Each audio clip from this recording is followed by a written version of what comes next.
Viewers, জাহাজ নির্মাণ শিল্প, এটা একটা ডকইয়ার্ড। এখানে জাহাজ নির্মাণ হচ্ছে। পুরাতন জাহাজ কেটে প্লেট বের করতেছে এবং নতুন নতুন জাহাজ তৈরি করতেছে।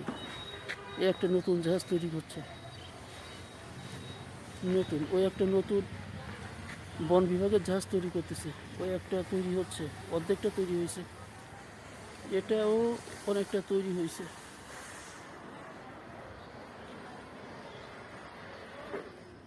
এ একটা রিপেয়ারের জন্য আনা হয়েছে, দানব আকৃতির লাইটের জাহাজ। এটা পরিপূর্ণ একটা ডকইয়ার্ড, যেখানে আন্তর্জাতিক মানের জাহাজ নির্মাণ করা সম্ভব। ইকুইপমেন্ট পরিপূর্ণ আকারে আছে।